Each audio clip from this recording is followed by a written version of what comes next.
Então, deixa eu tirar. Eu tô com um probleminha aqui na minha internet, espero que ela não pife, não corte, mas aí eu vou falando e se vocês tiverem picotando, vocês me avisem, por favor.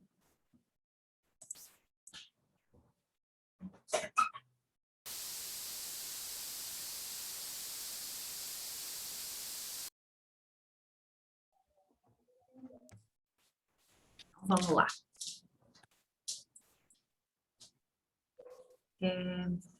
Eu acredito que nós paramos, foi no 7º, né? Se eu não me engano. Foi nesse aqui. Foi bem aqui. Então, só recapitulando um pouquinho, né? O nosso tema de hoje é o apego. Nós começamos na metade da aula passada. E estão me ouvindo bem? Tô, boa noite. Oi, Tinelli, boa noite, tudo bem? Já começou o curso? Acabou de começar, tá a tempo ainda. Tá bom. Tá bom? Deixa eu desligar o áudio. É que uma outra menina me pediu socorro lá no outro curso, e aí eu falei, deixa eu sair. Tá bom, tá tudo certo. Então, vamos em frente. E então, aí começamos na aula passada, metade da aula, né? E acredito que a gente não use toda a aula, depois o Jorge vai começar com um novo tema. Nós vamos com calma, né? Como sempre, sem pressa. E a aula passada foi muito bacana porque todo mundo participou, e isso é que engrandece o nosso trabalho, né? Porque é através da participação que a gente consegue colocar as nossas dúvidas, os nossos anseios, e é assim que a gente vai conseguindo, né? Um autoconhecimento. E eu achei essa figura muito interessante, porque ele fala do apego ao jeito de ser, né? Ao meu jeito de ser. Então, a figura diz assim, eu nunca volto atrás na minha palavra, esse é o meu jeito. Eu achei fantástico, porque é isso que a gente faz, né? Nós temos um condicionamento mental, ou seja, uma forma de pensar e de agir, e a gente acaba se deixando dominar por esse tipo de comportamento, né? Esse meu jeito de ser. E eu sempre digo, né, que a pior frase que alguém pode dizer é assim, né? Eu sou assim mesmo e não mudo. É uma grande sentença, né?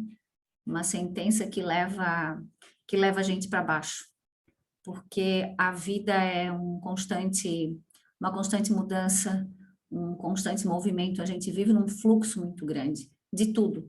O ar que a gente respira, o batimento cardíaco, o sangue que circula nas nossas veias, o pensamento. Se a gente olhar para a natureza, a gente vai ver o vento, as marés e tudo mais. Então, tudo é movimento. E por que a gente escolhe ficar ali estagnado com um tipo de pensamento?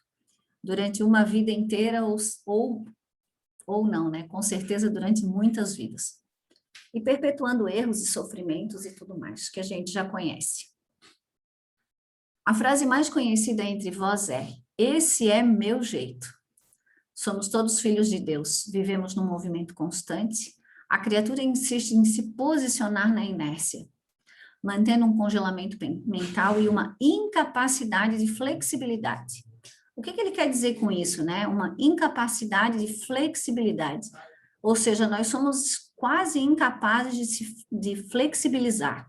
Então, nós temos uma opinião, uma forma de ser, um jeito de falar e uma maneira de se posicionar frente a quase tudo, ou frente a tudo. Inclusive as coisas da gente mesmo, né? Porque aí vamos falar primeiro esse conhecimento todo para dentro de nós. Então, nós temos um pensamento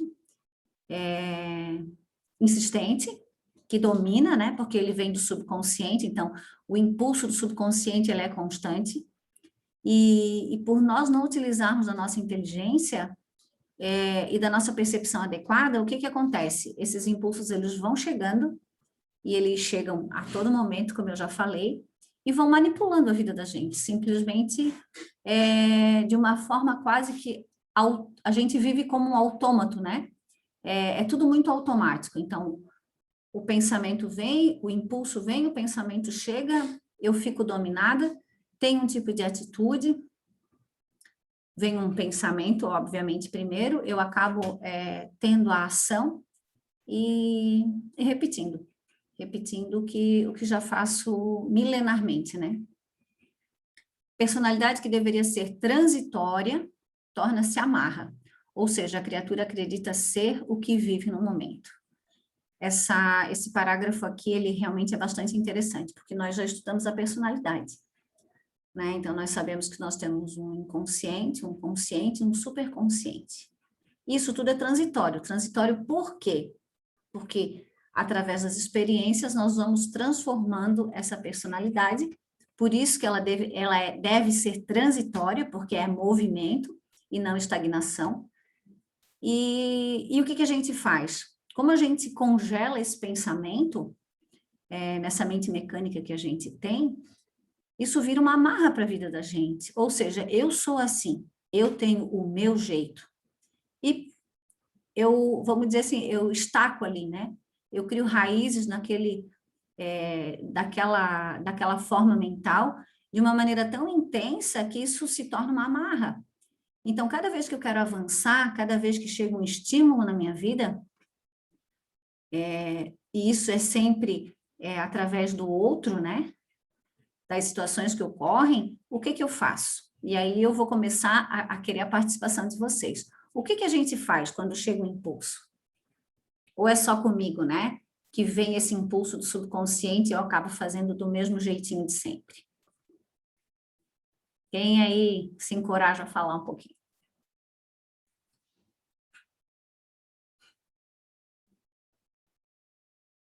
Então, anteontem, hoje é terça, foi ontem, eu acordei, assim, não, domingo, desculpa, eu acordei bem nervosa, assim, irritada, inclusive eu queria até brigar com meu vizinho aqui, que é, né, e aí por sorte eu não encontrei ele, eu acho que ele saiu, voltou segunda de manhã. Isso, como a lei é Aí providencial. e aí eu não encontrei ele, então não, ele eu gosto muito dele, a gente é muito amigo. Mas um amigo dele andou quebrando minhas plantas e eu fiquei meio assim, meio danada, né? E eu acordei assim, meio assim, irritada, sabe? E aí eu estava pensando, por que que isso está me voltando? Porque eu tinha essa coisa muitos anos atrás, né? Antes de estudar tanto assim. E aí eu pensei, mas por que que essa coisa está me vindo? Isso aqui não é bom, né? E aí eu controlei muito, né? Inclusive até procurei ele, eu vi que ele não estava em casa, né? Eu falei, não, eu não posso brigar com meu vizinho, nem com meu vizinho, nem com ninguém, né? Isso aqui não está sendo o modo correto de se comportar. Eu sei que estou irritada, estou nervosa, mas não é um motivo válido, né? De discutir com alguém ou brigar com ele, né? Porque isso aqui não é um comportamento que eu estou gostando, porque eu era muito irritada muitos anos atrás, assim, eu saía na rua e era capaz de brigar com qualquer um. Hoje não faço mais isso, muito pelo contrário, né? E aí eu me controlei, falei, não vou fazer isso. E aí de noite eu fiz a oração, e agora estou fazendo, porque eu fazia oração de noite e de manhã, e aí por um período eu parei, né? E notei que as energias estavam mudando muito, sabe? As energias estavam pesando muito, estavam mudando muito. Aí eu voltei a fazer de novo de sábado para cá, porque estava discutindo no curso do Evangelho do Lar, justo sobre isso, né? De deixar a porta aberta para os outros entrarem, né? Sim. E aí eu me controlei, eu não briguei com o vizinho e entrei para minha casa e fiquei quieta. Falei, não, eu não vou entrar nessa vibe, nessa coisa, né? E me controlei, falei, isso não é correto. Muito bom, Tinelli, um excelente exemplo, né? Porque, assim, o que aconteceu com a Tinelli? Veio o impulso, que é o que ela já tinha, né? Que já era uma construção que ela tinha de ficar irritada e brigar com as pessoas. E o que ela fez? Esse impulso chegou, ela usou de inteligência, ou seja, ela estava presente e não deixou com que esse impulso dominasse, né? Porque normalmente é o que a gente faz, o impulso chega, a gente deixa que domine, e aí a gente faz o que não é para fazer, briga, né? Faz toda aquela coisa e depois se arrepende. Normalmente funciona dessa forma. E uma outra coisa que a Tinelli falou que é muito importante é a questão da prece.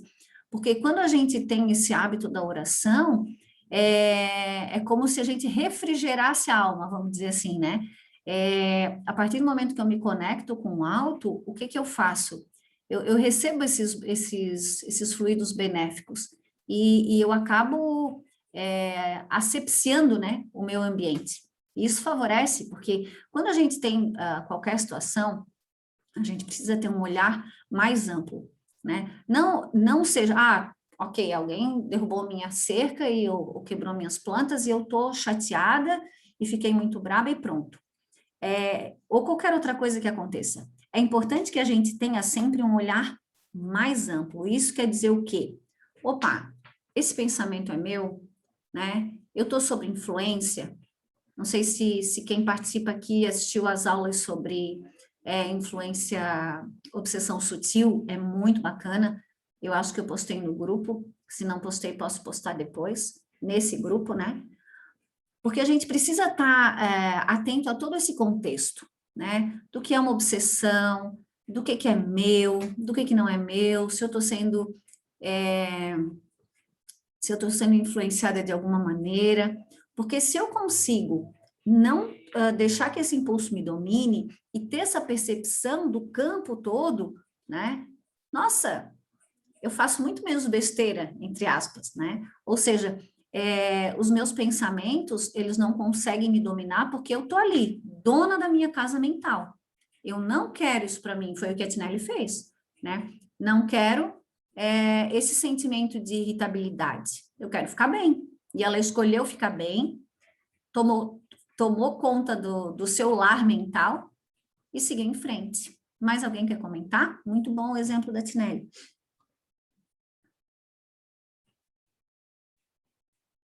Jorge? Oi, boa noite. Não, eu não tenho nada para dizer. Muito bom. Então tá bom, vamos em frente.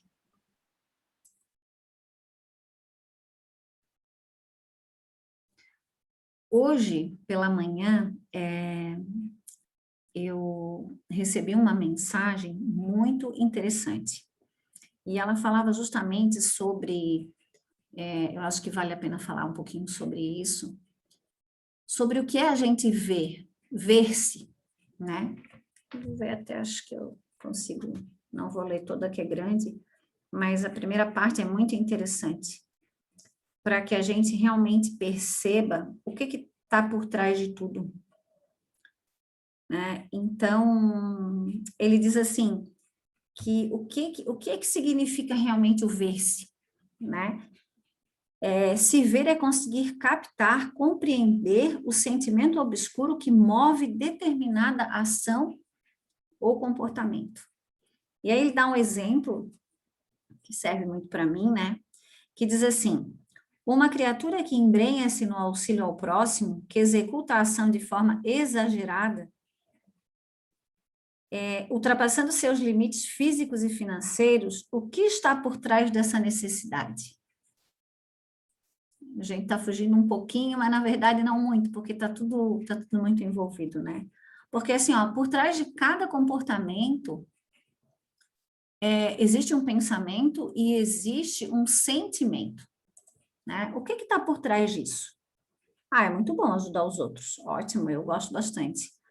Mas tudo que é exagerado, né? O que está por trás desse sentimento, essa necessidade de auxílio? E aí ele diz, a culpa. Qual sentimento atormenta essa alma?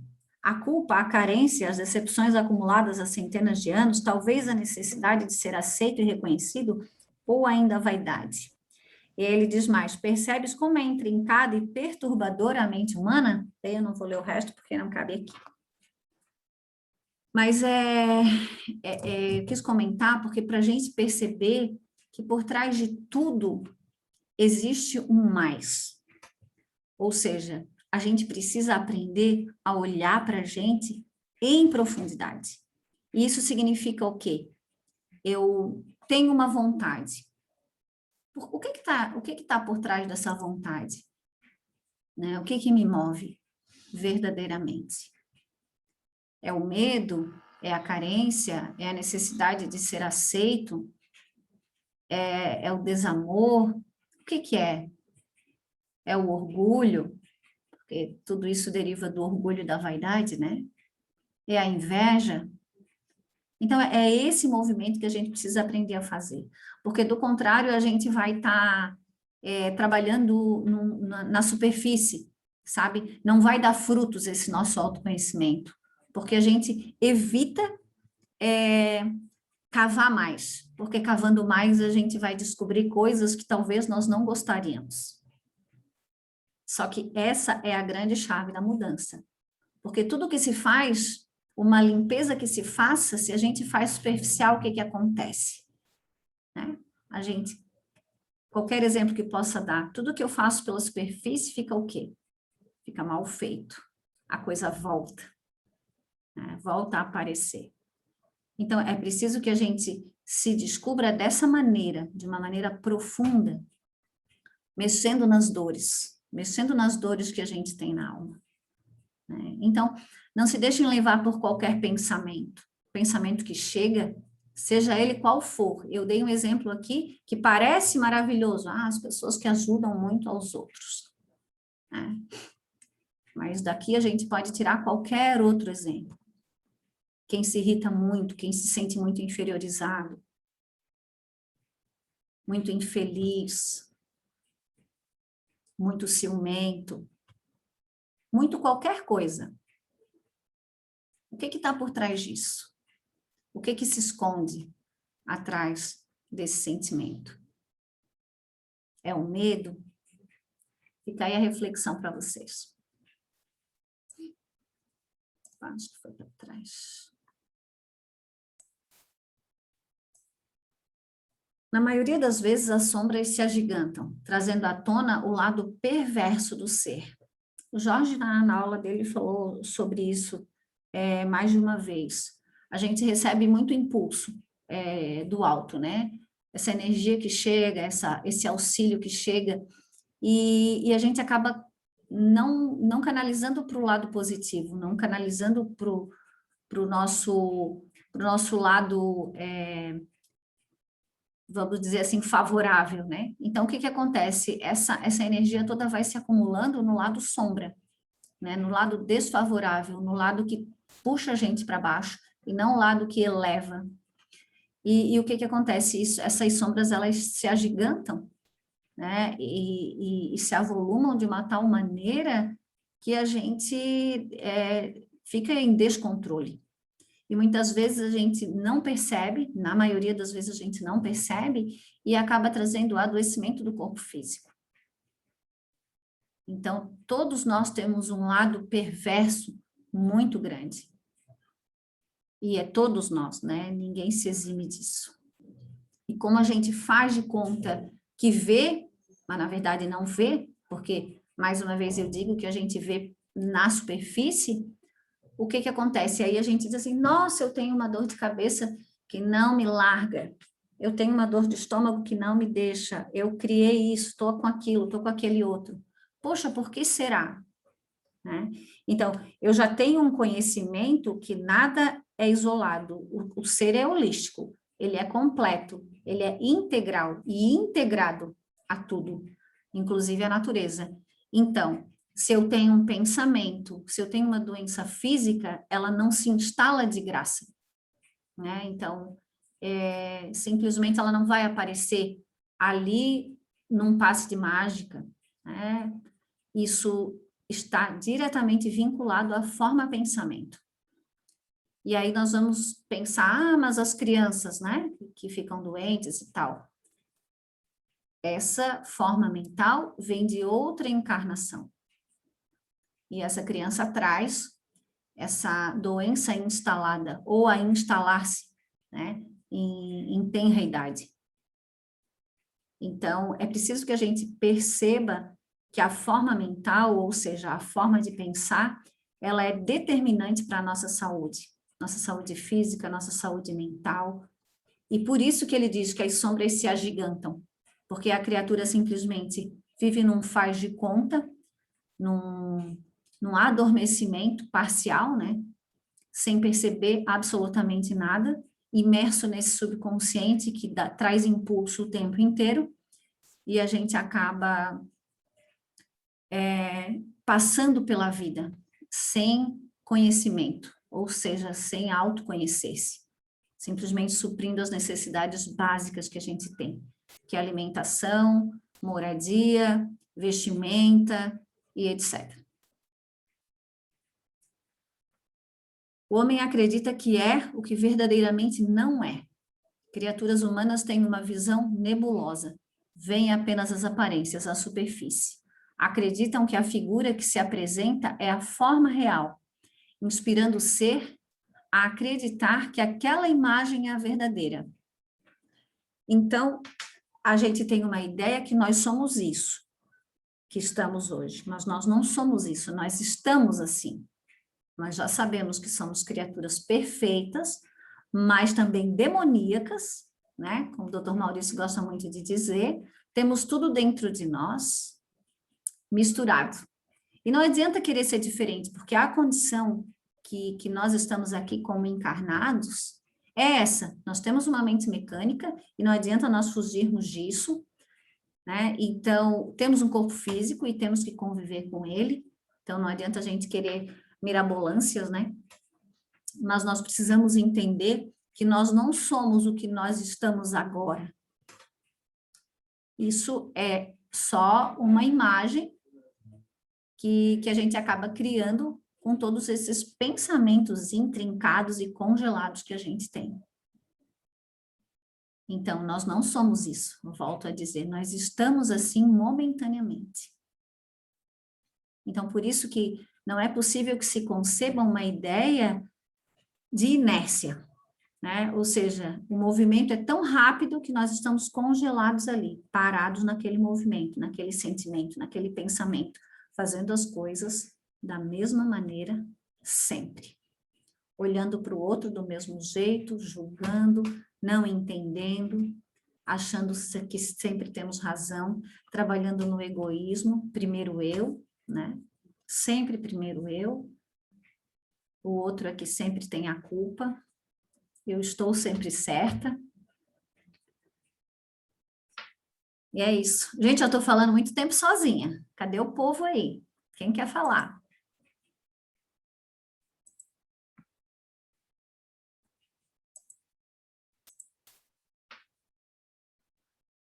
Todo mundo quieto. Vamos em frente. E ele diz, atravessa as encarnações agarrado a essa imagem. Tua forma de agir e de pensar se perpetua de tal forma que a mudança fica quase inviável. O que isso quer dizer? Isso é uma realidade, a gente não pode ler um parágrafo desse e achar que, eu resolvo isso na próxima encarnação. Está na hora, e aí volto a falar, né? Sempre com amor, porque Deus nos olha com amor o tempo inteiro e nós precisamos ter esse olhar para conosco, mas é preciso mudar. Porque nós vivemos uma realidade hoje muito triste. Eu vejo dessa forma. Triste no sentido de que fazemos coisas, sentimos coisas e o nosso dia a dia, ele é formado de situações degradantes e a sociedade, nós, que sociedade somos nós, né? Então, todos nós achamos e vivemos isso com muita naturalidade, como se fosse tudo ok, tá tudo bem, né? E isso em qualquer assunto, no comportamento que nós temos, na promiscuidade, no olhar para o outro, o sofrimento do outro não me importa, no orgulho que nós sentimos, no julgamento que nós fazemos. E a humanidade vê isso com muita naturalidade. E isso é terrível. É totalmente desfavorável, completamente oposto ao Evangelho do Cristo. E essa forma de pensar que vem sendo perpetuada no decorrer dessas centenas de anos, dos milênios, faz com que a mudança fique quase inviável. Porque é construído cinturões de imagens, carapaças, sobre a nossa mente, que impede que o novo chegue. O céu se empenha, a espiritualidade trabalha incessantemente, só que nós criamos carapaças, né? Cascas que não deixam que essas energias, esses impulsos cheguem. Então, a gente está com a mente completamente cristalizada, vamos dizer assim, inconsciente. Ele diz, criam-se cinturões de forças e de imagens que interrompem o fluxo do novo. O que é novo é impedido de entrar e repelido pela mente condicionada. E aí vocês podem observar, sempre que chega uma informação nova, mas nova de verdade, o que cada um faz. Isso é uma autoanálise que eu peço para cada um. Ah, isso é bobagem. Ah, isso não me interessa. Ou isso vai me trazer uma necessidade muito grande de mudança e eu não estou preparado. Eu não quero, eu quero continuar assim, dessa forma. A contração vai ficando tão intensa, a dor vai chegar de uma maneira tão intensa que a criatura não suporta. E aí ela pede por misericórdia. Ela clama por Deus, porque não suporta mais o sofrimento.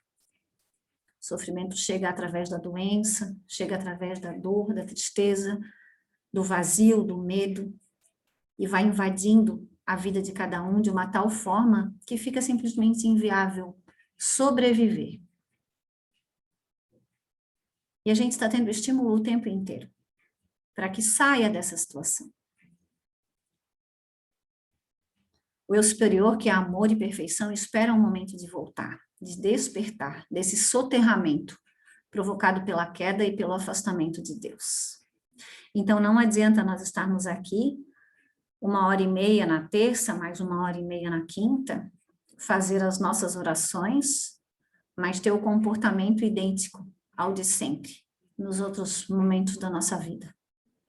Então, o que nós falamos aqui, o que nós estudamos em relação ao Evangelho, precisa ser vivido de verdade, com o coração, a cada dia, a cada pensamento, a cada palavra que eu falo para qualquer pessoa que se apresente na minha frente.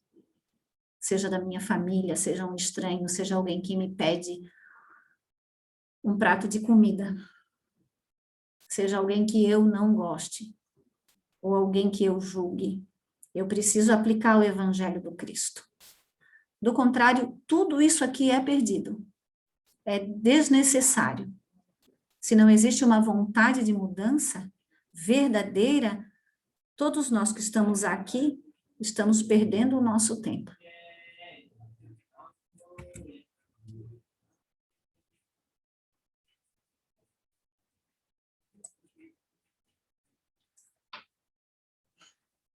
Mudar velhos hábitos. Caros amigos, o desapegar-se dos velhos hábitos é uma necessidade evolutiva.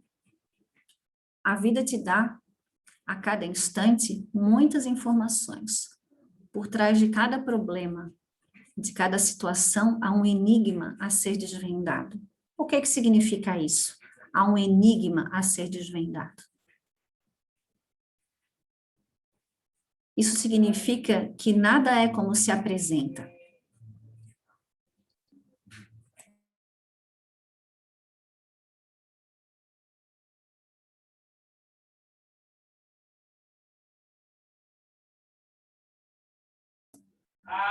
Só um pouquinho, gente. Só um pouquinho.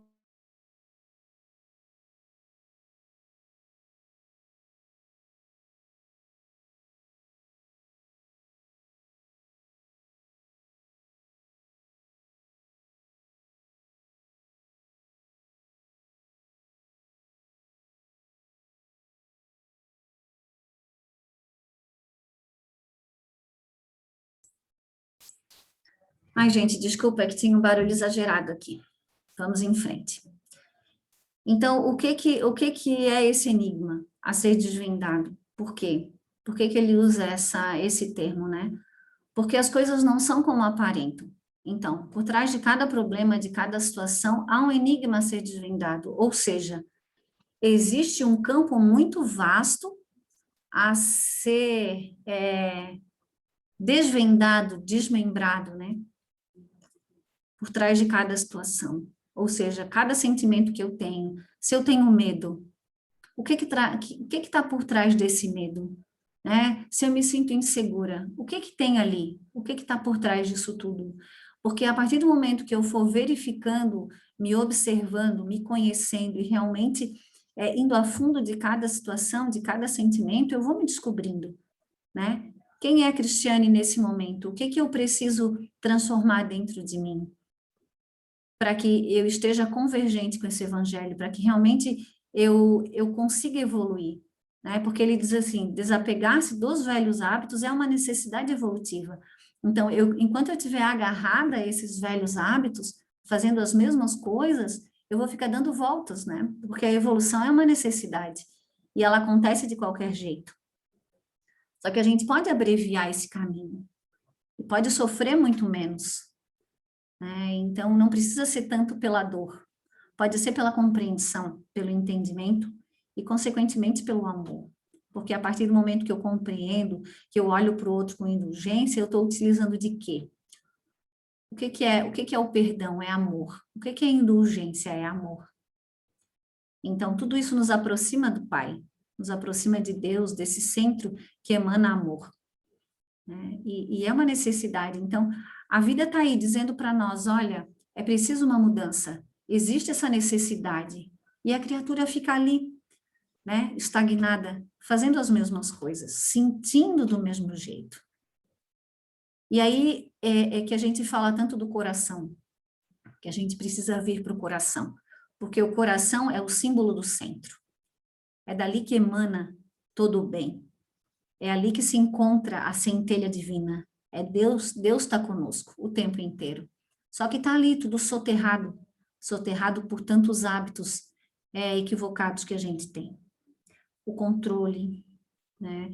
A necessidade que as coisas sejam como eu quero. O meu filho precisa ser como eu quero que ele seja, ele precisa se comportar da maneira como eu acho correta. O meu vizinho precisa se comportar de tal forma, o meu marido, o meu namorado, a minha esposa, o meu chefe. Entende? Como nós queremos imprimir a nossa marca em tudo que está ao nosso redor. Dentro da nossa casa. A gente vive em luta, né? Vivemos em luta, muitas vezes, com quem está do nosso lado. Por pequenas coisas. Então, é preciso que a gente solte, que a gente largue, né? E se observe realmente. Porque o ver-se é a parte mais difícil. E como desvendarás tal enigma? Conseguirás através do estudo e da compreensão das palavras do Cristo. Quando compreenderes que deves lançar teu olhar para o todo, para o horizonte, que deves contemplar a vida terrena como mais uma etapa dentro de várias. Ou seja, a gente já sabe que a vida não consiste entre uma encarnação e uma desencarnação, ou seja, entre uma vida e uma morte, que morte não existe, né? Então, é só um desprendimento do corpo físico. Então, nós sabemos das trajetórias que nós lançamos, e que não é possível que a gente lance espinhos e colha flores. É preciso, sim, que a gente comece a traçar um caminho mais florido, que a gente consiga semear essas flores, para que na próxima encarnação, ou nessa mesma, a gente já consiga ver essas flores, né? Sentir esse perfume, que faz com que a vida fique mais leve.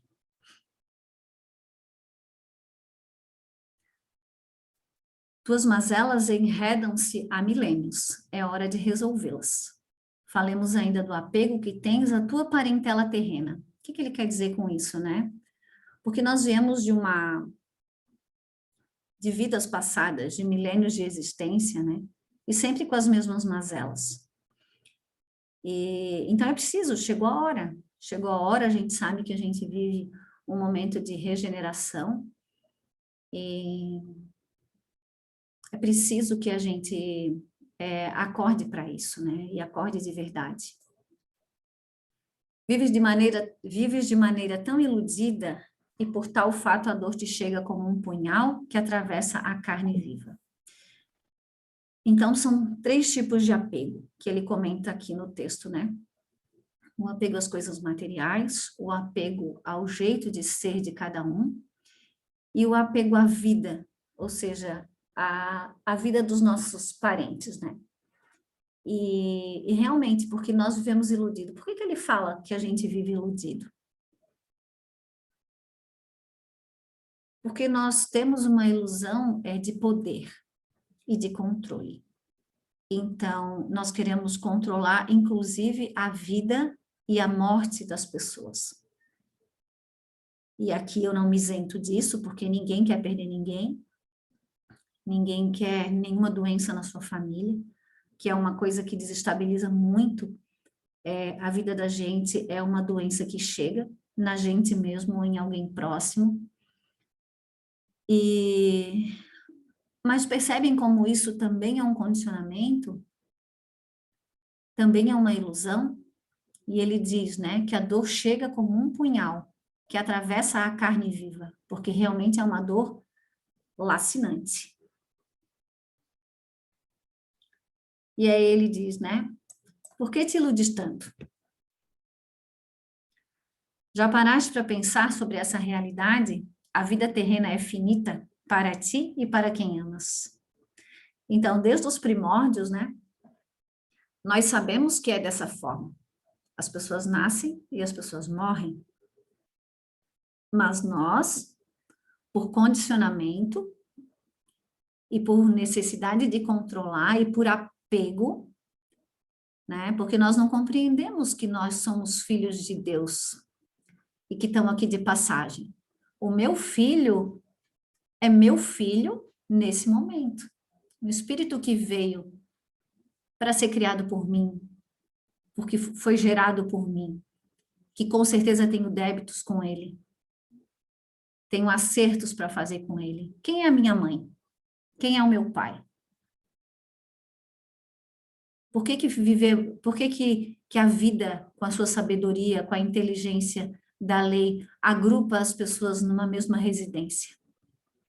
E aí a nossa grande dor, os nossos grandes problemas, a nossa grande mágoa, as nossas feridas, né? Porque estamos ali em proximidade com os nossos adversários.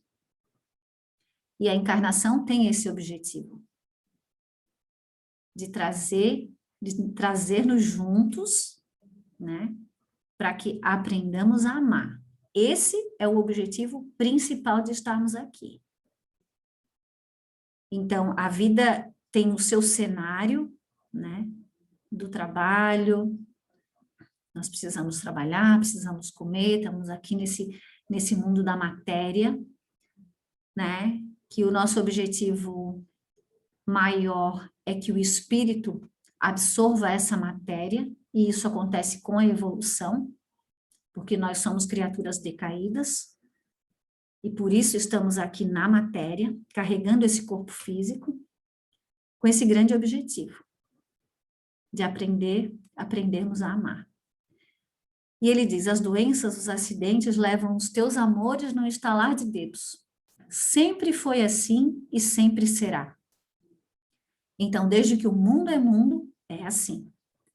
E de qualquer forma, mesmo sabendo disso, nós vivemos iludidos, como se esse dia nunca fosse chegar. Ou essa situação nunca pudesse chegar à nossa casa, para a nossa vida. Já pararam para pensar sobre isso? O que acontece é que vives como se isso fosse ultrajante, como se fosse algo absurdo ou espetacular. É verdade ou não é, gente? Né? Sempre que acontece uma perda na família, uma doença na família, de um amigo, a gente fica, nossa, meu Deus, né? Fulano de tal. E aí vocês vão dizer assim, nossa, a Cristiane é dura, né? Fria. Não, eu também sinto isso, igual a todo mundo. Mas o nosso objetivo aqui é que a gente entre em reflexão, todos nós, para que a gente sofra menos, estando menos iludidos. E aí ele diz: vive tua vida, meu irmão, com os teus pés no chão, bem fincados, recebendo as bênçãos de Deus, mas sabendo que aí é passageiro. Então, o que acontece? A gente vem numa família, briga com a mãe, briga com o irmão, briga com o pai, com o filho, né? Simplesmente não aproveita a oportunidade que a vida traz, que essa encarnação traz para a gente. E quando a pessoa desencarna, a gente chora, se descabela, reclama, né? Acha que a vida acabou. Consegue perceber sabe, essa forma equivocada que a gente tem de pensar, essa forma não inteligente que a gente vive? Porque, poxa, se eu compreendo, olha, eu estou encarnada, isso aqui é passageiro, mas é uma oportunidade que a vida me dá, existe um Deus, existe uma lei, como existem as leis da Terra, muito mais elaborada, né? E eu não aproveito nada, jogo todas as oportunidades fora, brigo, xingo, fico de mal, reclamo, sofro, fico doente, e aí a criatura vai embora, pronto, acabou meu mundo. Olha só que arbitrariedade. Conseguem captar a minha ideia? Entende? Então, o que esse texto traz? O que é essa ideia da aula do apego? Qual é o objetivo? É a gente perceber a realidade e realmente aproveitar cada oportunidade. Olhar para quem está do meu lado e entender, poxa, essa criatura, ela dá o que ela tem de melhor, né? Ela é o que ela é.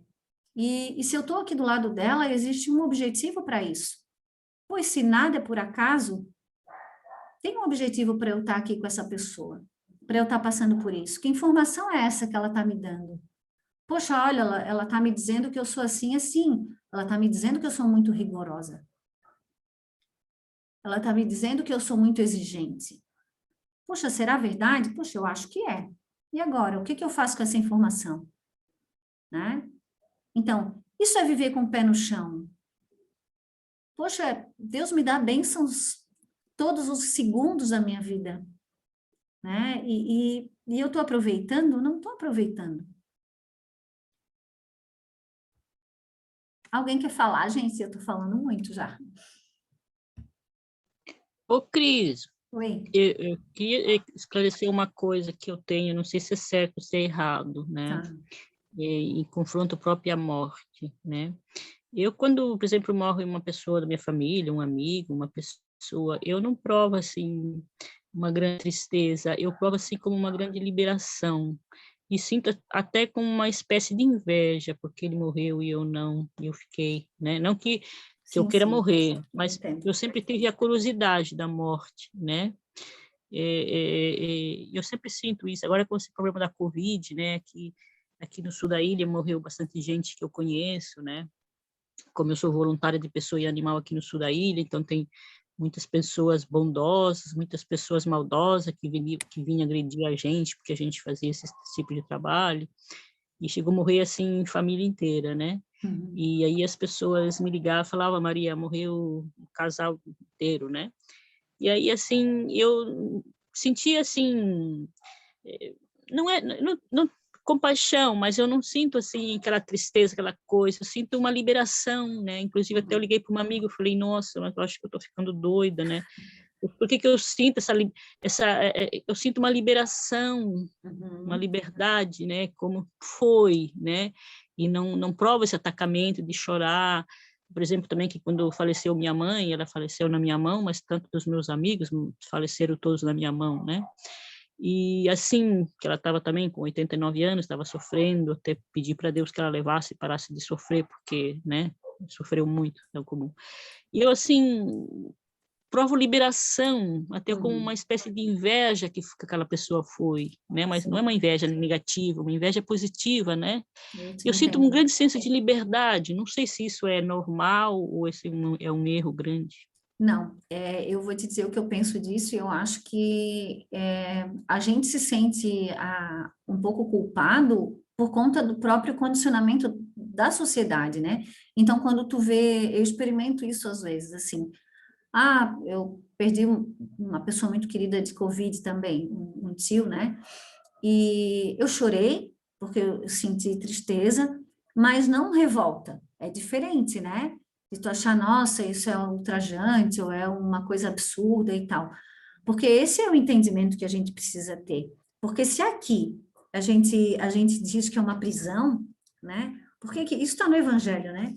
Eu agora não sei exatamente qual é o capítulo, se o Jorge lembrar, ele pode dizer para nós. Mas que Deus diz, né? Por que que a gente quer que um irmão fique na prisão, se ele tem a oportunidade de se libertar? Né? Porque o mundo verdadeiro é um mundo espiritual, não é um mundo aqui encarnado. Nós temos esse sentimento por conta do apego, de achar que é meu filho, é meu pai, é minha mãe, mas antes disso é um ser, é um espírito filho de Deus, né? Que tem o direito de viver uma vida espiritual. Então, acabou aqui o tempo, ok, né? Segue para a vida verdadeira, volta para a vida verdadeira, né? Eu acho que não tem nada de errado não, Tinelli. Não sei se o Jorge quer falar alguma coisa.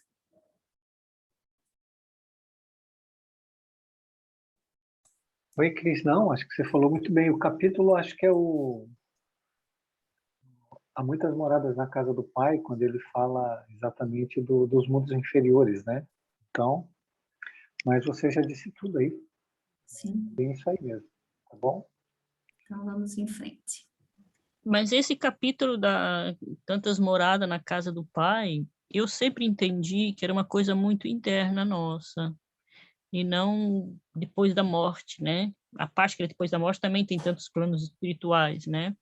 Mas eu sempre entendi que é o nosso mundo interior, né? Que a gente nem se conhece, mas a gente vive em vários mundos interiores, certo e errado. Eu não sei por que eu sempre teve esse entendimento desse ponto, dessa página do Evangelho. Esse entendimento não está errado. Você pode ver pelas duas coisas, tanto que ele é físico e ele é também sentimento, né? Há muitas moradas dentro de você e há muitas moradas no universo, entendeu? Então, sempre as coisas de Deus, elas são bem mais amplas do que a gente pode imaginar, não é? Existem muitas personalidades dentro de você, muitas vidas que você já viveu, e, consequentemente, existem muitos mundos, né? E os mundos têm classificação. Então, como dentro de você também tem classificação, você tem o seu mundo superior e você tem o mundo inferior, que é as trevas que vivem dentro de cada um de nós. Então, tá corretíssimo. Parabéns. Então, vamos em frente. Aí ele diz, né? Ama sem apego, sabendo que a morte é uma ilusão. As criaturas não são finitas. Finito é o corpo físico. Então, isso a gente já sabe, né? Isso é um pouco complicado a gente compreender, porque existe a saudade que fica, mas a saudade é o amor que fica, né? O ser a quem tanto amas permanece vivo, só não pode tocá-lo momentaneamente. Desapega desses vícios mentais que te trazem tanto sofrimento. Então, é uma reflexão para que a gente faça, né? Porque realmente a morte é algo que impacta muito ainda a todos nós. Mas isso por vício mental, com certeza, e não porque isso que a Tinelli acabou de falar, por exemplo, eu me sinto até estranha, né? Então, muitas vezes a gente sente culpa por não pensar igual a maioria, né? Mas o que a gente precisa ter como base, como meta, é o evangelho. E não o que diz a maioria dos homens, né? Então, muitas vezes, na grande maioria das vezes, a gente não vai agradar aos homens, mas a gente vai agradar a Deus, que é o que realmente importa, né? Porque nós somos um lote de equivocados. Então, é uma humanidade totalmente equivocada, em todos os aspectos, vamos dizer assim, e também no aspecto da morte, né? Porque nós simplesmente, como não temos a capacidade de ver ainda, de sentir o que vai além dos nossos 5 sentidos, ou seja, a gente vê, ouve, cheira, etc. Então, o que acontece? Tudo que está fora disso é uma utopia, ou seja, uma irrealidade, não existe. Então, se eu não posso ver, se eu não posso compreender, por arrogância, eu simplesmente descarto, desclassifico, como se não existisse.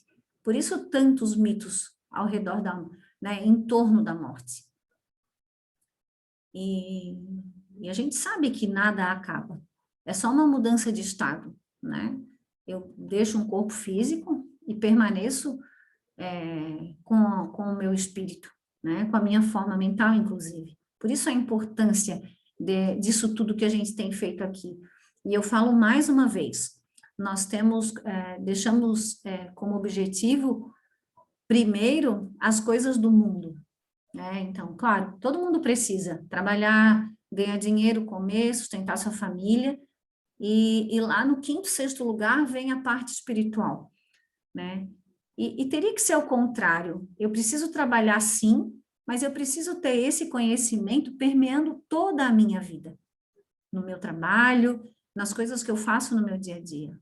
Do contrário, as coisas não fazem sentido, não encaixam, porque eu preciso viver isso aqui como uma verdade, como uma realidade, e não como simplesmente palavras bonitas que eu ouço de vez em quando que me dão um acalento no coração.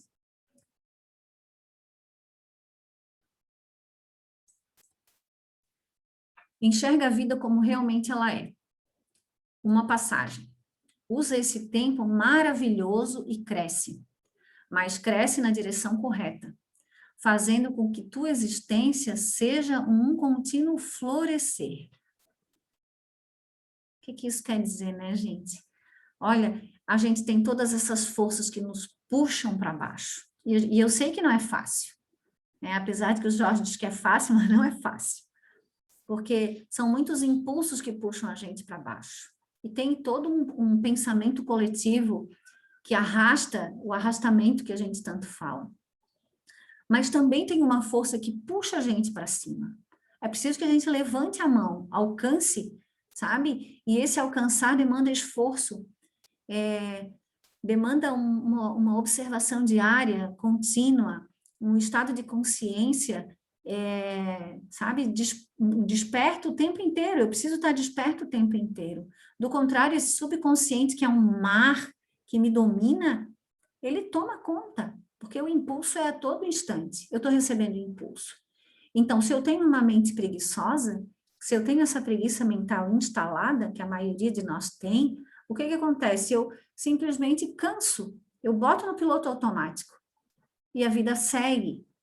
E para eu conseguir essa transformação, para eu trilhar esse caminho de flores, vamos dizer assim, ou seja, que esse caminho floresça um dia, eu preciso estar consciente o tempo inteiro, eu preciso estar alerta com o que está acontecendo ao meu redor, com as coisas que chegam para mim, e principalmente com o que eu faço com as coisas que chegam para mim, com as informações, com esses pensamentos, com esses impulsos que chegam, né? Porque é de minha responsabilidade o que eu faço com o que chega. Não importa com o que o outro me disse, o que o outro me fez, mas o que eu faço com isso?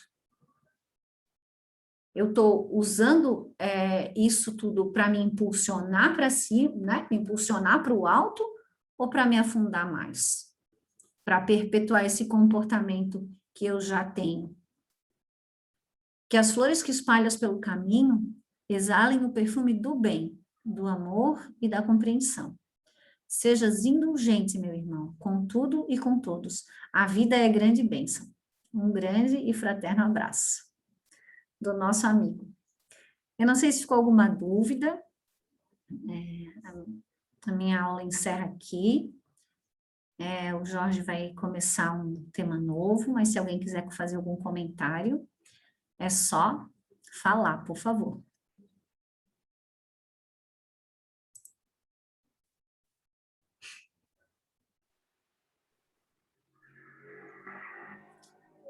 Cris, se ninguém tem nenhum comentário, eu tenho um comentário enquanto você vai trocando aí a fita, né? Tá.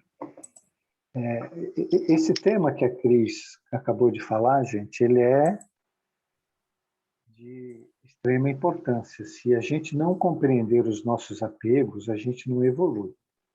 Por exemplo, o universo ele é feito de forma individual. Isso é em todos os planos. Por exemplo, nós não vamos ter 2 dias iguais. Nós não vamos ter 2 momentos iguais. Nós não vamos ter 2 tristezas iguais, nem 2 alegrias iguais. O que a gente é apegado?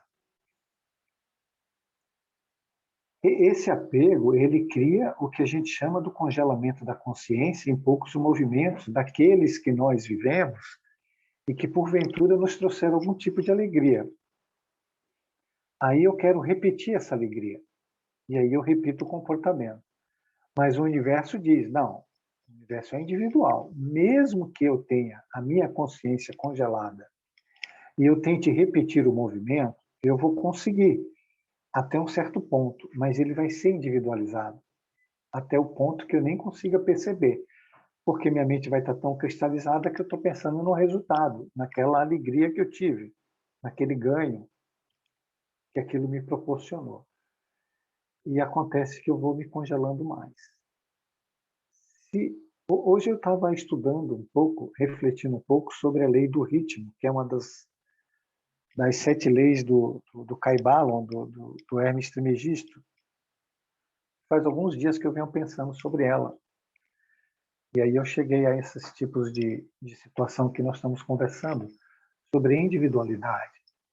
A vida ela tem um ritmo, não é? Ela é fluxo e refluxo, contração e expansão, mas sempre levando a gente para frente. Quando a gente quer repetir movimentos, seja ele porque nos deu alegria, ou fugirmos quando ele é dor, a gente está cometendo um grande equívoco de que aquilo que seja bom para nós não chegue para nós. E a gente cria os processos de resistência, o que leva a gente a viver na defensiva, atacando o outro, querendo vencer, e nós nos tornamos incompetidores. Em compensação, formamos uma sociedade de desiludidos, de tristes, de desafortunados, porque a gente não vai alcançar mais aquela alegria. Porque o universo ele é individualizado e ele é evolutivo, então os movimentos eles não podem ser repetidos, já que o universo está em evolução. Mesmo que eu queira. E aí já entra outro aspecto, que é do orgulho, de eu achar que eu posso fazer isso, mas eu não posso. Porque quem faz isso são as leis divinas. Então eu me torno um apegado a memórias, a pensamentos, a costumes, e aí eu me condiciono todo. Tá bom? Se alguém quiser saber mais, tem uma palestra maravilhosa de uma amiga minha, que é pensadora, né, contemporânea, moderna, que é a Claudine, que ela fez segunda-feira, O Caminho da Verdade. Está disponível. A Cris, inclusive, postou nos grupos, né? O Caminho da Verdade. Então, lá ela vai dar outras instruções a respeito. Mas, enquanto a gente não desapegar, o novo ele não surge. E lembrem-se sempre disso. Não vai haver 2 momentos iguais. Você nunca vai conseguir. Eles podem ser parecidos, mas iguais eles nunca vão ser. A outra questão é a questão do é fácil. Eu sempre falo, muitos anos, que é fácil. E realmente é fácil. Se a gente trocar a nossa percepção de que tudo que a gente vai fazer, a gente acha que é difícil, acha que não consegue, acha que não tem competência, e ver as coisas como realmente são, elas vão se tornar fáceis. Se eu quiser fazer um propósito meu, eu quero ser um cara misericordioso. mas todas as vezes eu acho que vai ser muito difícil, como é que eu vou fazer isso?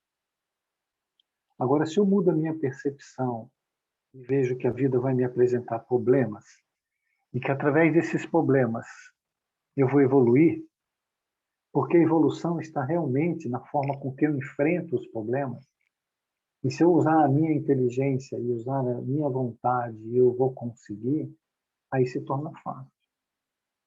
Quando a gente tira todas as barreiras que nós criamos, tudo é fácil. A gente precisa demolir todos os muros dos nossos apegos, que acha que a gente se mantém seguro, que na verdade é uma mentira. Ele nos mantém solitários, isolados, tristes, carentes, mas não seguros. Era isso.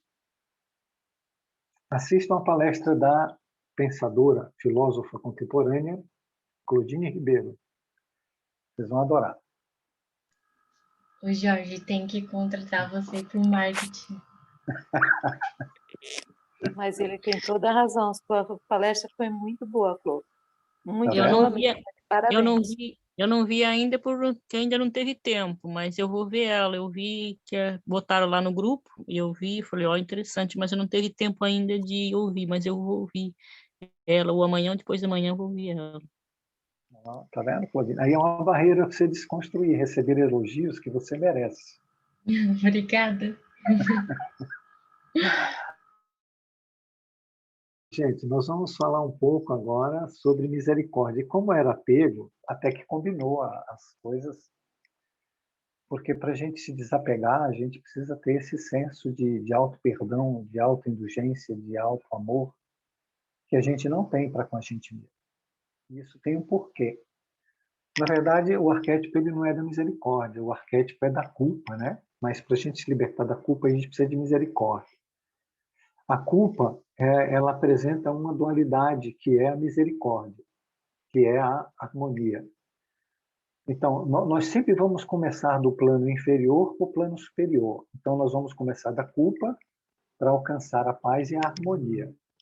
Mas, para isso, a chave disso é a misericórdia. A gente só vai, se vocês conseguirem compreender isso, a gente só vai ser harmônico e pacífico conosco mesmo, no nosso mundo interior, se a gente tiver misericórdia. Se a gente se perdoar. O perdão elimina todos os conflitos, todas as lutas. Então, primeiro nós vamos entender o que é um arquétipo, né? Próximo, Cris. Arquétipo, ponta, posição superior, princípio, impressão, marca, tipo, um conceito que representa o primeiro modelo ou algo ou antigas impressões sobre algo. Para Jung, arquétipo é uma espécie de imagem a priorísticas incrustada profundamente no inconsciente coletivo da humanidade, refletindo-se e projetando-se em diversos aspectos da nossa vida. Então, o arquétipo ele é um modelo, né? É um modelo que está em nós já. A nossa evolução, a gente não compreende isso, mas ela é arquetípica. Por exemplo, Cristo é um arquétipo, porque ele é um modelo. Então, se a gente quiser fazer uma evolução vertical, não é? Sem idas e voltas, qual é o modelo? Cristo. Arquétipo crístico. Por quê?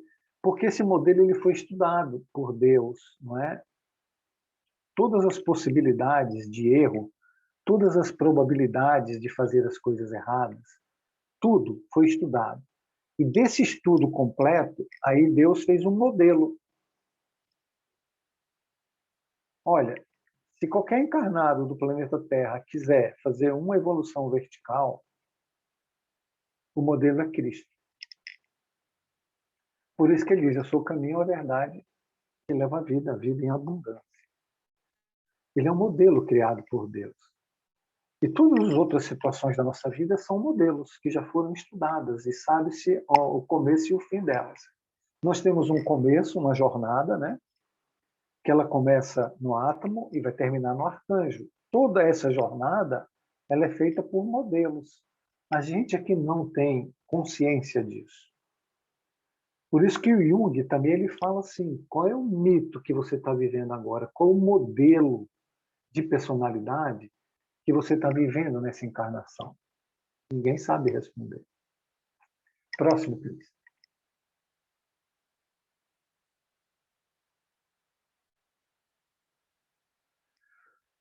Então, Platão ele diz assim, arquétipos são energias primordiais do universo ou as ideias primeiras, o princípio da lei.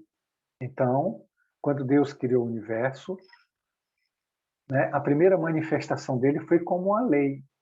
E a lei traz as ideias arquetípicas, os modelos a serem seguidos.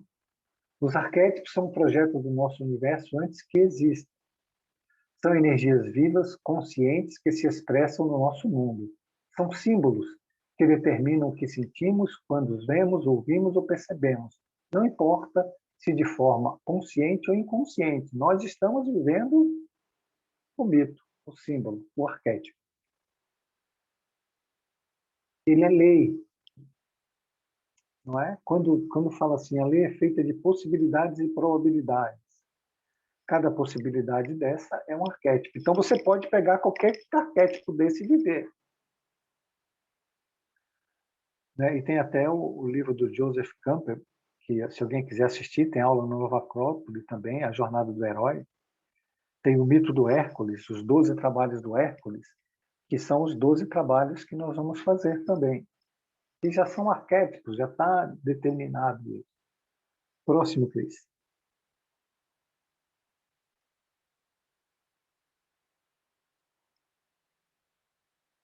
O arquétipo representa essencialmente um conteúdo inconsciente, o qual se modifica através de sua conscientização e percepção, assumindo matizes que se variam de acordo com a consciência individual na qual se manifesta. Então, nós precisamos nos tornar conscientes e percebermos qual modelo nós estamos vivendo, qual modelo foi proposto para a nossa encarnação.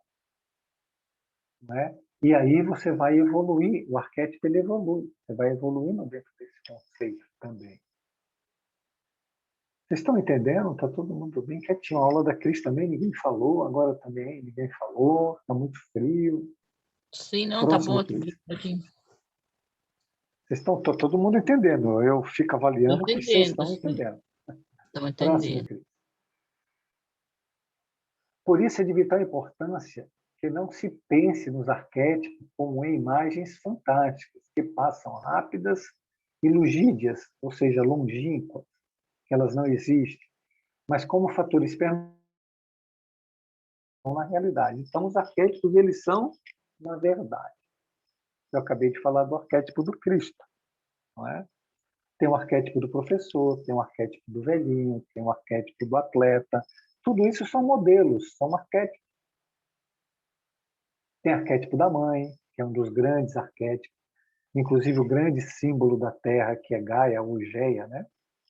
É o arquétipo da mãe, a primeira manifestação depois do Big Bang, a nível simbólico, foi Gaia, né? E Urano e Gaia, depois veio Eros.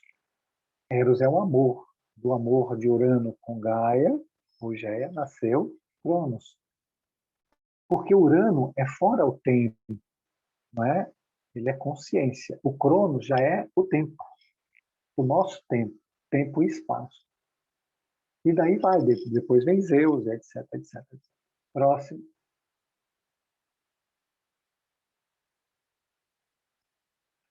Então, primeiro aqui nós vamos ver que tem 9 leis, acho que já estudamos essas leis, né?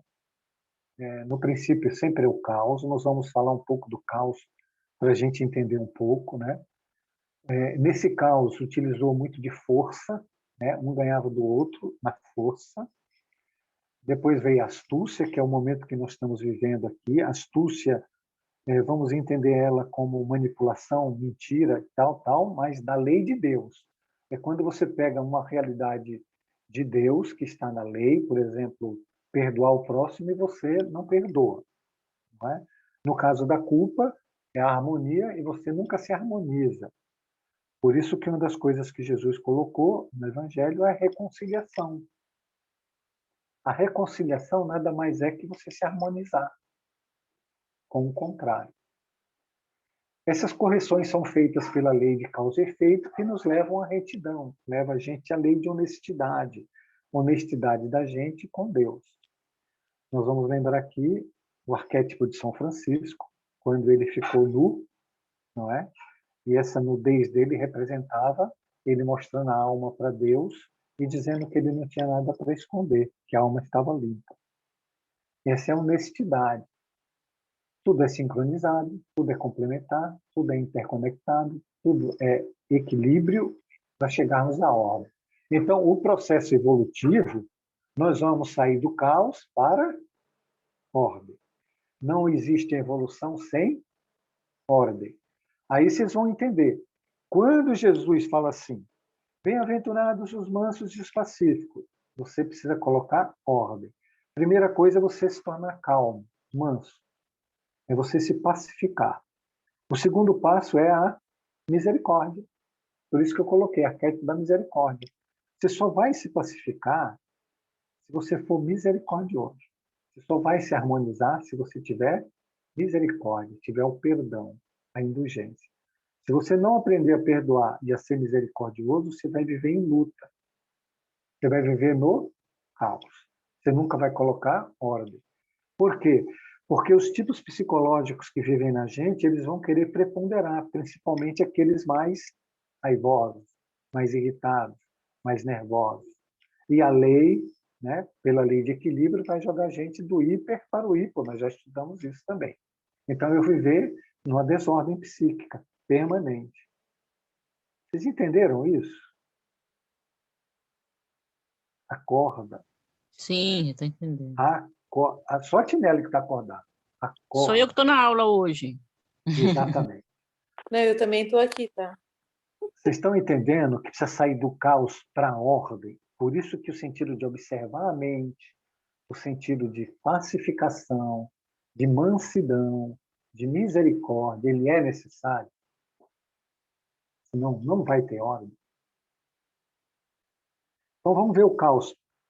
Próximo aqui. Agora, todo mundo entende, porque o psiquismo nosso é feito de desordem. Quando você fala assim, nem sei o que eu estou pensando, meu Deus, é tanto pensamento, meu Deus, é tanto sentimento, é tanto isso, é tanto aquilo. Porque está em desordem. A questão é como você botar a ordem. E eu vou repetir 1 milhão de vezes. Primeiro, a mansidão, autocontrole e autodomínio sobre si mesmo, sobre a sua mente.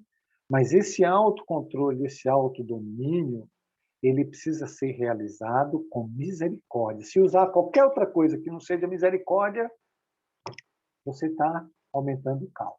Você vai ter um caos dentro do caos, dentro do caos, e mais caos. E mais desordem. Por isso que eu canso de falar para vocês, quando olhar para você mesmo, ame-se, perdoe-se, não fale nada de ruim sobre você. Não fale que é feia, não fale que é bonita, não fale que é alta, não fale que é burra. Nada. Eu me amo e eu me aprovo. E vai começando a entender todos esses impulsos que estão dentro do seu psiquismo. E você vai ver que todos eles estão em luta. Vai clicando aí, Cris. Tem um monte de vermelhinho para aparecer. Então aí está o caos, e eu preciso andar sobre o caos, buscando a ordem. O caos é uma força de fragmentação e desordem psíquica. O que é fragmentação? Primeiro, né, nós éramos filhos de Deus, caímos para o caos, uma contração de consciência, aí está o afastamento de Deus, contrair a consciência até o átomo, né, e a gente veio fragmentando, foi fragmentando. Tanto que quando você pegar os dois arquétipos primeiro, que é orgulho e egoísmo, depois eles se fragmentam em 7 outros tipos que nós vamos ver para frente e que vão se fragmentando. E toda vez que você fala assim, ai, mas eu pensei nisso e não paro de pensar nisso, fragmentando. Está aumentando a desordem. Ah, mas eu não paro de pensar naquilo. Fragmentando, aumentando a desordem. Que é uma contração, leva você à inércia, às trevas, leva você a viver o não sou e a negação daquilo que você é.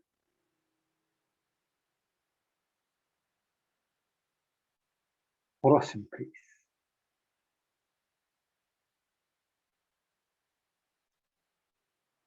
Então, pelo simbolismo da mitologia, não é? Primeiro veio o caos. O caos é o Tártaro, né? Primeiro veio Geia, de Geia veio Urano, e veio o caos, e veio o Eros. Então, você tem ali Urano, que é fora do tempo, o Cronos, que representa o tempo, não é? Aí você vai ter Geia, que é a Terra, e você vai ter o Tártaro. O Tártaro é a parte mais baixa do Hades. O Hades é o inferno como um todo, é as trevas. Então, você tem o Hades, Eros não, esqueci o nome agora, e depois você tem Tártaro. O inferno é dividido em três andares, que a Igreja Católica coloca lá como purgatório, inferno, etc. E depois lá na frente a gente vai ver. Tudo bem, a etimologia desconhecida até o momento, local mais profundo das entranhas da Terra, localizado muito abaixo do próprio Hades. Hades é a primeira camada do inferno, isto é, dos próprios infernos. A distância que separa o Hades do Tártaro é a mesma que existe entre Geia e a Terra, e Urano e o céu. Que é nenhuma. Próximo, Cris. E aqui André Luiz vai explicar isso a nível de espiritismo. Aí nós vimos a nível de mitologia, ele vai explicar agora a nível de espiritismo. Não é André Luiz ainda, é o Joanito. Um pouco mais tarde, quando o Hades foi dividido em 3 compartimentos, Campos Elíseos, local onde ficavam por algum tempo os que pouco tinham a purgar, o Érebo, é o Érebo que eu queria lembrar, residência também temporária dos muitos que tinham a sofrer, e o Tártaro. Tornou-se o lugar de suplício permanente e eterno dos grandes criminosos mortais e imortais. Então, você tem aí Campos Elíseos, o Érebo e o Tártaro. Todos eles são o Hades. Né? E o Tártaro é o lugar de suplício eterno que a Igreja coloca até hoje. Né? Próximo, Cris. E aí o André Luiz agora nos descreve a mesma coisa. O umbral continua ele, solícito. Começa na crosta terrestre, começa em Geia. É a zona obscura de quantos no mundo não se resolveram atravessar as portas dos deveres sagrados, a fim de cumpri-los, demorando-se no vale da indecisão ou no pântano dos erros numerosos. Por que eu trouxe essa passagem do Tártaro e do André Luiz fazendo umbral? Porque aí começam as nossas culpas. A nossa primeira culpa foi na queda, não termos escolhido Deus, não termos escolhido o amor. E essa culpa, ela se reverbera, ou seja, todos os acontecimentos da vida da gente, a gente traz a culpa. Mesmo nos momentos mais felizes, a gente se sente culpado. Estamos sempre carregando essa culpa. Porque essa culpa, ela pede uma harmonização com o próprio Deus, o qual nós não revoltamos. Vocês estão entendendo isso? É fundamental que vocês entendam. E essa culpa, ela vem de bilhões e bilhões. E que essa culpa nos coloca sempre dentro das nossas próprias trevas. Ela é uma contração da consciência muito forte, ela é uma vibração muito pequena, onde todos os nossos inimigos do passado, eles se sintonizam com a gente por causa das culpas e leva a gente para quedas espirituais. Consequentemente, nós entramos sempre no hipopsiquismo, em nível de depressão, insegurança, de medos, de pânico, etc, etc, etc. Estão compreendendo? Por favor, respondam se estão compreendendo. Alguém tem alguma pergunta?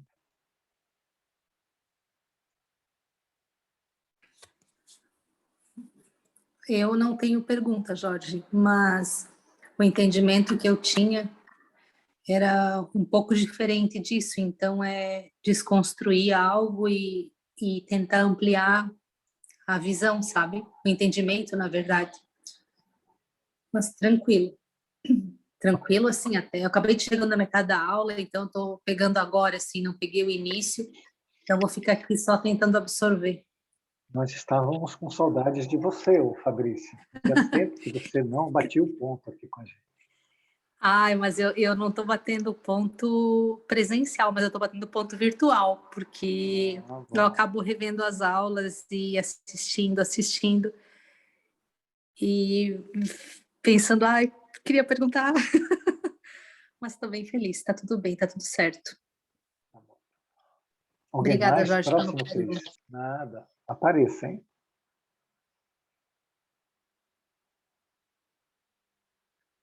Próximo.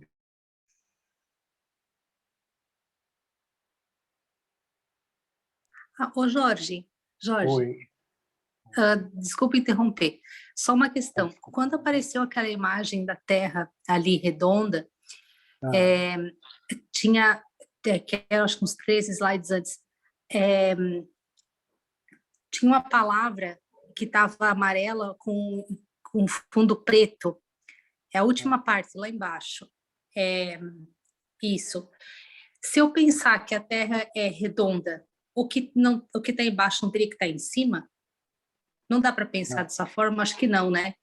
Não, aí você está confundindo assim a Terra com a mitologia. Isso é mitologia, né? Ah, A tá. mitologia, nesse caso aí, foi reduzida à Terra. Mas, por exemplo, o Urano representa uma condição fora da dimensão tempo e espaço. Foi lá no comecinho, né? Antes do Big Entendi. Bang. Depois do Urano é que chega o tempo, né? Então, são coisas diferentes. O que ele coloca ali que você tem a parte superior é a parte inferior, né? Você tem a Terra, que é Géia é a mãe é que gera tudo, por isso que ela fertiliza a Terra, né? A Terra dá todos os alimentos. E lá embaixo você tem os infernos, né? E lá em cima você tem o céu, que é Urano, que representa a dimensão fora tempo e espaço. Tá, Ok? tá bom. Vamos em frente aí, Cris.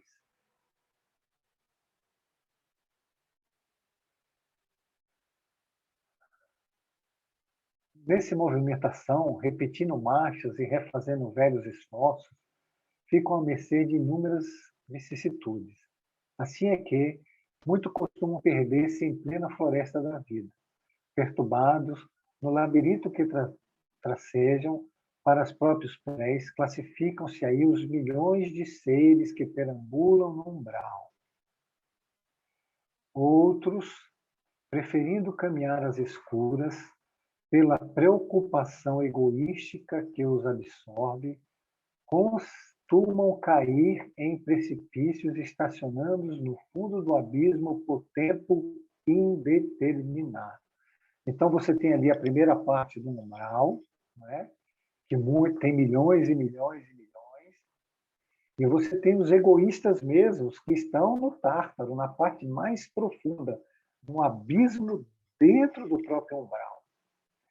Agora vamos pegar isso e vamos trazer para dentro de nós. O que acontece no exterior acontece dentro de nós. Nós temos impulsos dentro de nós que estão tão profundos, mas tão profundos, não é? Que a gente ainda não tem nenhuma condição de mexer com eles. E dentro desses impulsos, vamos colocar a culpa, porque a culpa, como eu disse, ela vem desde a queda. Ela vem desde lá da construção do Big Bang, quando nós caímos e a nossa consciência contraiu. Nós ficamos aprisionados na culpa, dentre outras, que nós vamos ver lá para frente. Essa dentro das trevas. É isso que eu preciso que vocês entendam, por isso que eu coloquei isso aí. Essa culpa leva o nosso nível de consciência para as trevas, para a gente ficar se martirizando, se punindo, se condenando. A gente faz isso para o exterior, olha para os outros condenando, né? Julgando, querendo bater, achando ruim, criticando, xingando. Essa é as nossas trevas. Isso é parte das nossas trevas, do caos. E cada vez que eu falo, eu aumento o caos, eu faço caos dentro do caos. E aí a desordem psíquica continua maior, a contração da consciência continua maior. Entendem por que bem-aventurado é os misericordiosos? A gente se relaciona com as nossas trevas interiores. E a culpa nos leva diretamente para lá. A necessidade de misericórdia, de auto-perdão é urgente.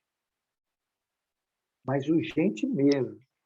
De se olhar no espelho e de se amar. É mais que urgente. Próximo, Cris.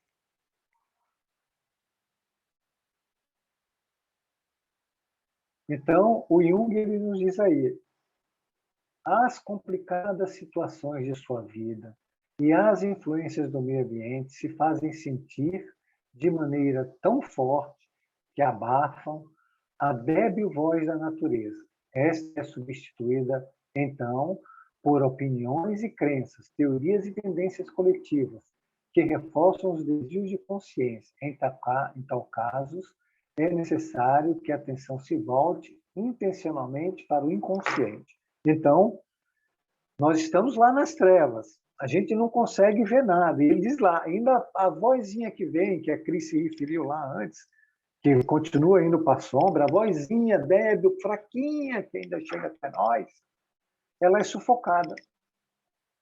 Por quê? Pelas nossas crenças, pelas nossas tendências trevosas, pelo caos que existe, pela desordem psíquica que vivemos. E reforçam mais ainda as trevas e o caos que está dentro da gente. Gente, por favor, entendam isso. Mudem a vida de vocês. Por favor. Olhem para você e para as outras pessoas com mais carinho e amor. Ninguém está contra você. Você está contra você. Próximo, Cris. Então, aí nós temos, né, como eu falei, primeiros egoísmo e orgulho, que se fragmenta. Nós temos todos eles, o orgulho, o egoísmo, a culpa, a revolta, a inveja, a negação, o poder, carência e medo. Okay? São complementares. O que nós temos é que um desses prepondera. Durante um dia, você pode ter 4 preponderando. Você pode ter um momento de culpa, pode ter um momento de medo, você pode ter um momento de inveja, você pode ter um momento de muita raiva. Mas, normalmente, nós estamos vivendo de forma preponderante um desses. Vocês sabem quais são? Volto a dizer, nós vivemos todos. Mas a nossa encarnação, ela tem um objetivo, que é viver um desses aí. De forma preponderante. Os outros vão estar aí também.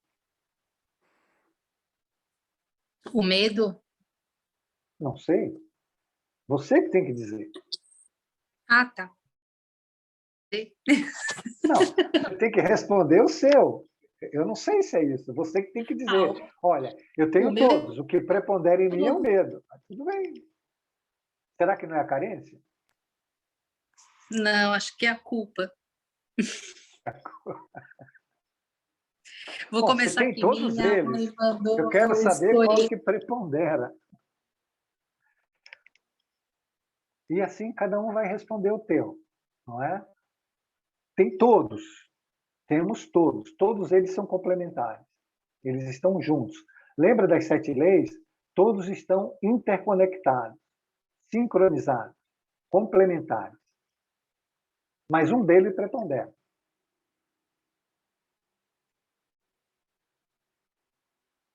Próximo, Cris.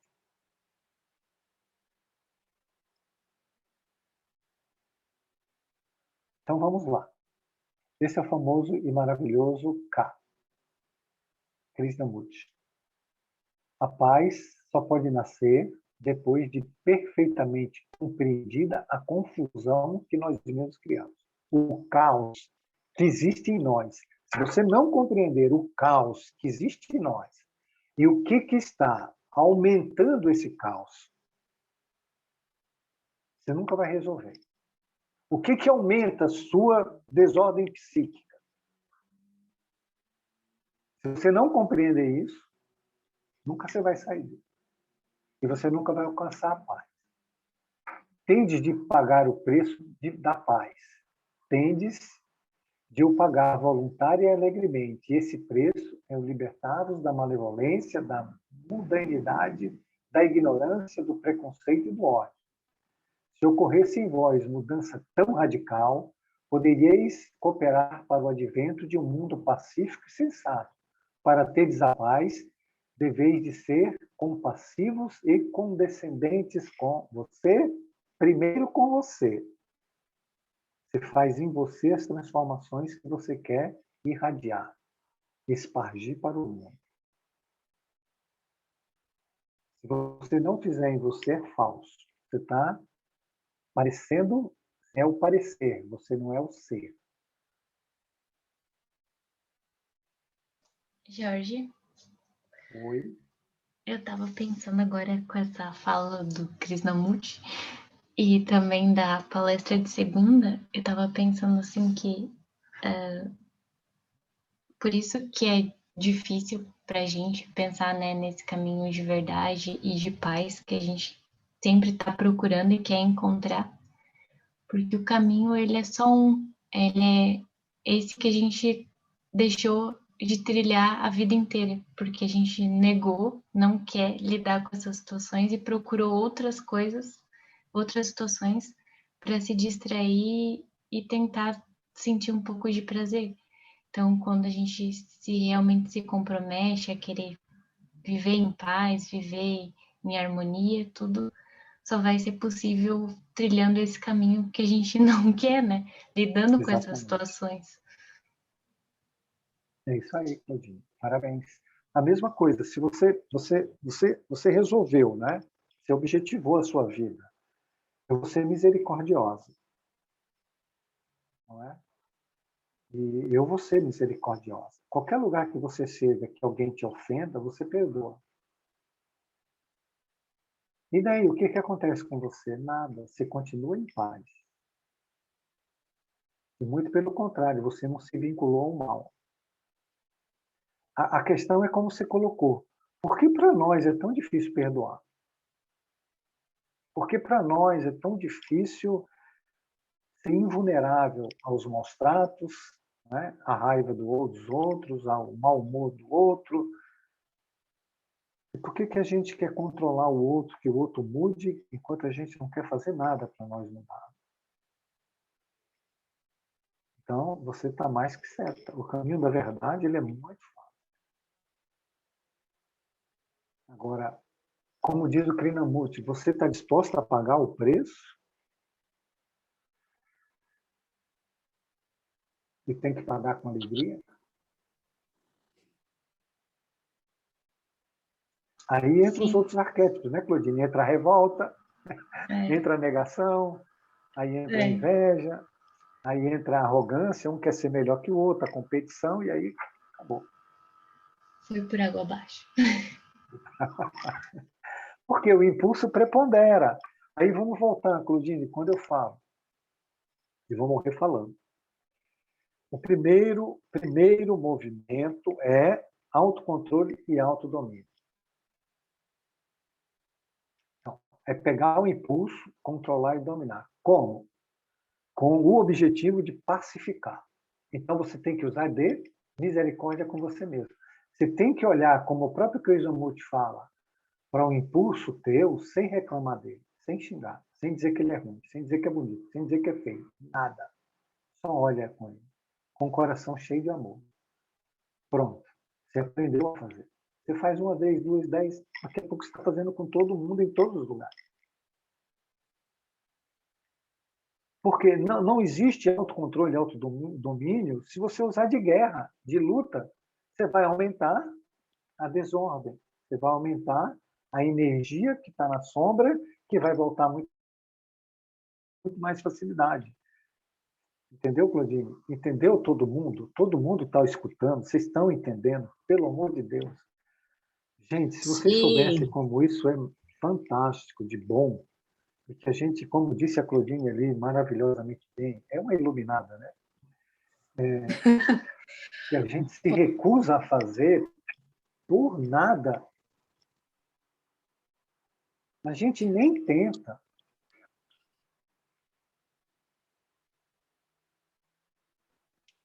Olhar para Jorge, você mesmo e ver o impulso de raiva, o impulso de ódio, de inveja, ou de intolerância, e amar esse impulso dentro de você, não extravasá-lo, mas controlar ele com todo o carinho que você tem, sem condenar ele, sem nada.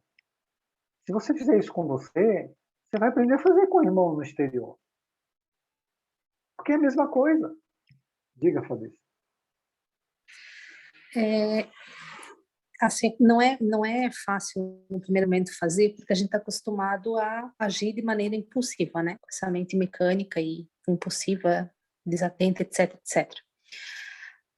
Acho que é por isso que vem tanta dor, tanto sofrimento, tanto mais do mesmo, né? Que foi uma frase bem usada aqui.